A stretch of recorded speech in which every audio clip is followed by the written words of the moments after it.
So, hey everyone, Joy has asked me to speak about the UK's own healthcare system while you guys are talking about Medicare for all. Of course, the UK has had a socialised healthcare system since I think 1948, so a very, very long time.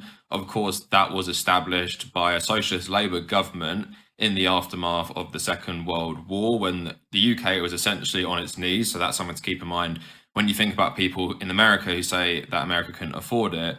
Now, I want to talk about my own experience with the British healthcare system and maybe at the end contrast it a tiny bit to the American one and even how you're getting ripped off for your private healthcare because I've gone private for certain things and then I've seen medical bills in the US for the same things that are like over 10 times the price or something like that. So, yeah, so for me personally, I haven't had much, poor health in my life, but one accident I did have was when I was playing football. So I was playing football training for my team, and there was like a metal bar connecting the goal to a metal fence, but it kind of like all blurred into one. And I remember I was running backwards to tackle someone, and I tackled them, and the momentum of me running took me behind the goal, and I hit, and I must have like reacted weirdly. I broke my nose and I cut my head open. You can see the scar still there. You might not be able to see the broken nose so much. You can see a little scar there as well. So basically, that's a head wound. My gash on my head was massively like open. I had to go to hospital. Obviously, I couldn't say like, I'll walk it off or something. And people often don't go to hospital for broken noses, but again, it's something I would want to do anyway. But then, luckily for me, we live in a country of universal healthcare. So the manager called the ambulance. I waited there.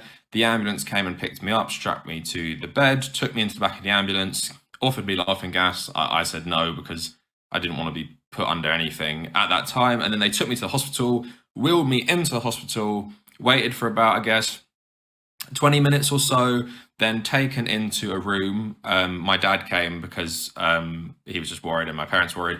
Then a nurse sewed up my head wound, most painful experience of my entire life, and getting loads of anesthetic in my forehead, which is apparently one of the worst places to get it.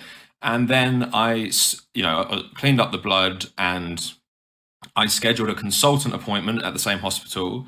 So I went in, I think, a couple of days later, and I had a consultant appointment. They said, we can book you in for 2 weeks' time to fix your broken nose.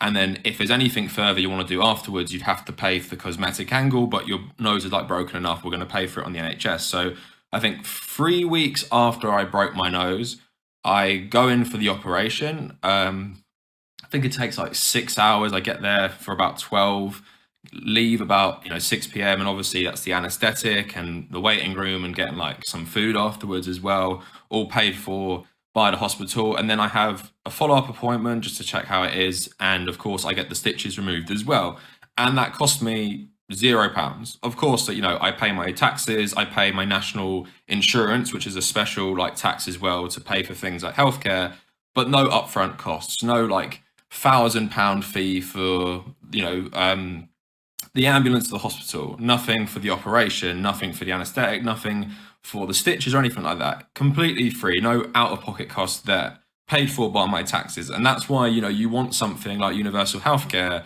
which can provide for you in an emergency. Like what I'm meant to do, I've cut my head open, I can't not go.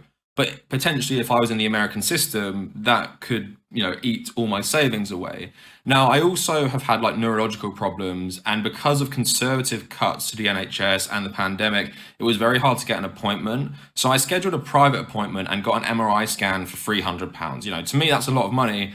I've seen bills in America where MRI scans are $4,000, just to show you that not only are Americans being ripped off by having to have this privatized healthcare system, the privatization of it has allowed insurance companies to rip you off massively just for their profits. So that's another facet to all of this. And then, of course, a lot of people get sick when they're older. My granddad has had like various cancers and Parkinson's, but of course he's paid his taxes his whole life, and that cancer treatment is very expensive. But in a universal care system, expect that when you get to that age, and you hope you'll be taken care of. And that's obviously the way forward. You don't want to make everything to do with your health a for-profit enterprise. So I just wanted to give you guys my experience of this stuff and hope it's enlightening. And I wanted to give the context of it all just to show you, like, this is something Americans can afford, something Americans can do.